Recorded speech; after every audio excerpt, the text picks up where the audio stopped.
Ladies and gentlemen, distinguished guests, public servants, citizens, and veterans of all eras, thank you. It is my privilege to be here today to honor Americans' veterans in this great capital. This beautiful capital was actually completed the same year Army ROTC became recognized on the UW-Madison campus almost 1 century ago. Thank you to the Madison Veterans Council for organizing this important celebration of veterans for Madison and the surrounding areas. First, I want to recognize all the veterans here today. Could you please stand or raise your hand? Thank you for your service.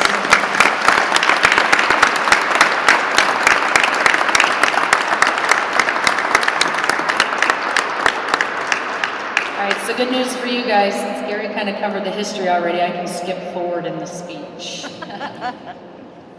All right. So the peace after World War I was very short-lived. In the intervening years, we witnessed another world war, a Korean conflict, a Vietnam War, a Cold War, a Gulf War, and a global war on terror. But whenever freedom was threatened, gallant men and women have risked and sometimes even given their lives in the name of freedom. It's what has always made America exceptional. The generations of patriots who dedicated themselves to protect and defend the United States.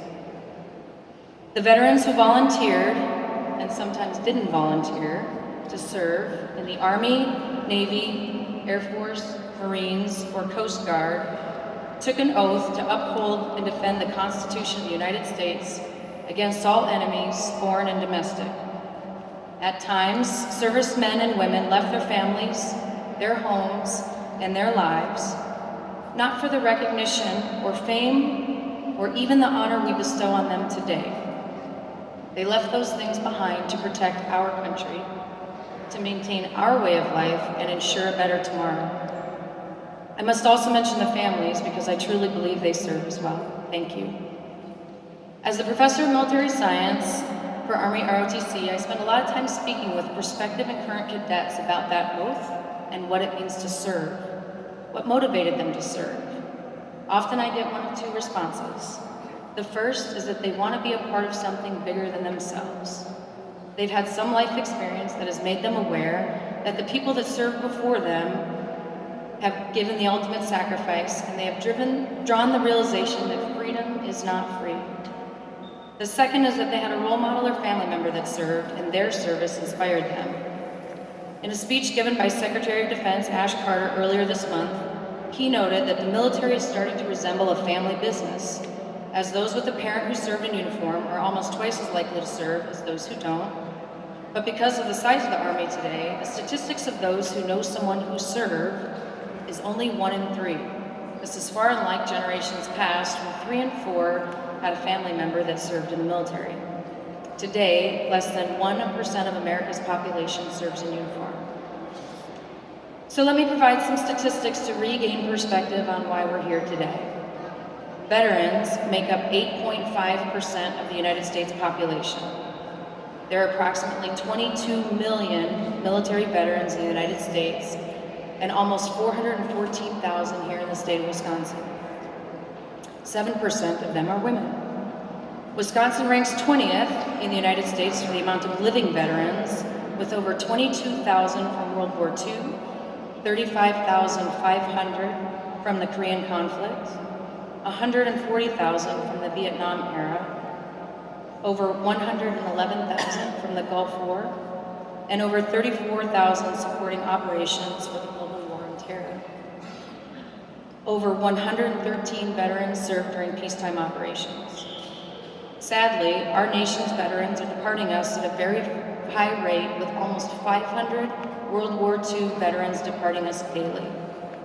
I mention these statistics so we take time to hear the stories of the veterans of the greatest generation before it's too late for their story to be told. The projected veteran population from now until the year 2043 is expected to drop from over 22 million to 15 million veterans. Conversely, the projected percent of minority veterans is expected to increase almost 5%, and the percent of female veterans is expected to rise from about 9% to 16%. This year marks a historic moment in history for women, with the joint services opening up all combat positions to women, enabling all branches within the service to recruit from 100% of our population into an all-volunteer force. We must, and we will, always be ready to fight and win our nation's wars as part of the joint force. It's a demanding challenge, but it's how we keep faith with those veterans who have already given so much. President Calvin Coolidge said long ago, "The nation which forgets its defenders will itself be forgotten." America doesn't have that problem, and your attendance here today attests to that.